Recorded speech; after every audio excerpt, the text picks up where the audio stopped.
All right, Coach, whenever you're ready. Thanks, Coach. I'd like to welcome everybody to the Option Wing Offense Clinic this evening. Before we get started, just a few acknowledgments. I'd like to thank Coach Rob and the team at Coaches-Clinic.com for the great product that they offer youth coaches. I think there's a lot of value on the website at a pretty reasonable cost. Also, I'd like to thank Clark Wilkins and the contributors over at Dumb Coach. Thank the Blessed Trinity High School staff in Roswell, Georgia, particularly the junior Titan coaching staff. I've been fortunate to coach with some really outstanding men.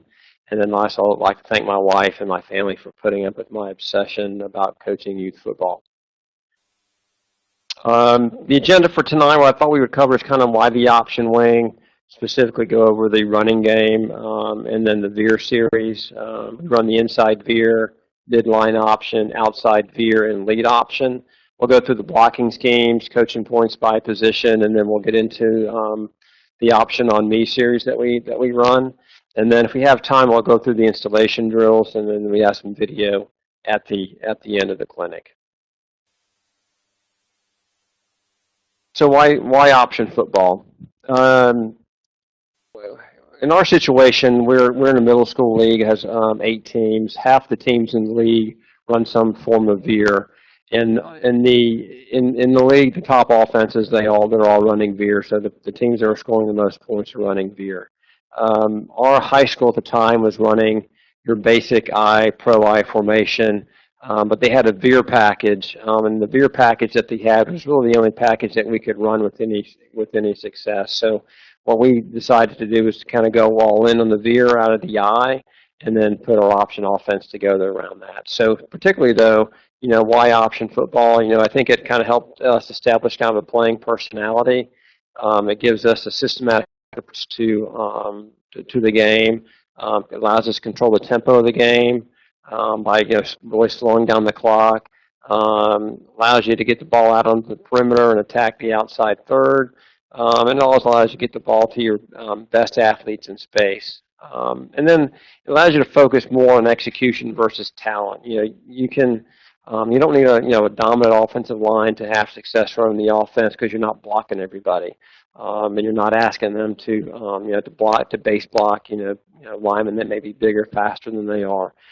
So it kind of allows you to play with a less dominant offensive line. And also, you don't have to have a successful passer in order for the offense to work. The high school team, again, is a pro I team. And you got to be able to throw the ball in order for them to kind of open up the run. And we at the youth and middle school level, we weren't always blessed with a talented passer, but we could always find an athlete to play quarterback. It also kind of forces your opponent to prepare for something they don't see every week. Now, in our situation, we played a lot of teams that are already running veer, so we were all pretty good about defending it. But in your average league, a lot of coaches aren't going to see that every week. It also forces defenses to play assignment football. They if you run the option well, it's just something they have to account for in their preparation. They can't get into a lot of crazy coverages. They can't really kind of blitz at will. They really got to be disciplined about their approach because if they are trying to blitz you and you're running the veer, it can really hurt them.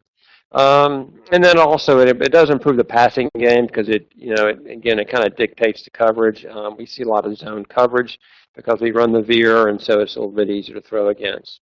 And then I think I mentioned this before. It also kind of neutralizes the impact of a dominant defensive player. Our philosophy was if you can't block them, don't block them and just read them. So it allows you to play with a little bit lesser talent. So why specifically the option wing? Again, we were in our situation. Our high school's in an I formation. So we thought we needed to base out of the I to try to use their terminology.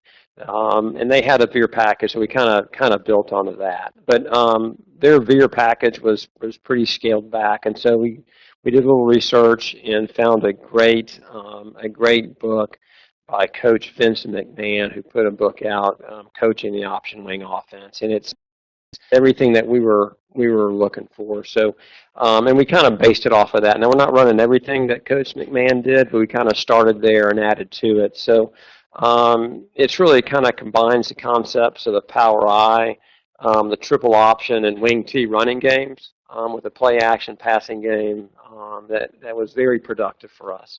One of the features of the offense, it flip-flops the offensive personnel, both strong and quick, which is, it's not so much unique to this offense. I mean, if you're running some other offense already, double wing T, where you kind of have a power side and a quick side, you ought to consider, flip-flopping your personnel. One of the things that we found is that it reduces the teaching time and allowed us to increase the reps we were getting in practice.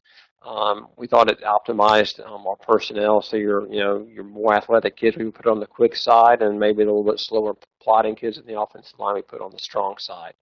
And then you can get by with total fewer plays, but they can be executed on both sides of the ball because one side's learning the strong side, one side's learning the quick side. It also uses a gap blocking scheme, which I think which for us is better suited to our middle school talent. Better able to block and account for stunts and blitzes. And then the trapping, we also had a very good trapping game that complemented the option.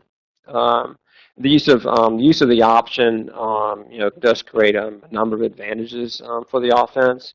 You can, like I said, you can leave defenders unblocked, particularly if they have a dominant player. Makes coverages more predictable, and then the threat of the option on both sides of the formation kind of limits their blitzing, their tendency to blitz. And then the use of the wing in slot formations does create some additional advantages by widening the front and presents additional blocker at the line of scrimmage. So similar to the kind of advantages you get of maybe running the wing T by extending the front, but the addition of the option really makes the defense play disciplined football. So that's why we kind of went with the option wing. So it allowed us to kind of run wing T concepts, the veer series out of the I formation.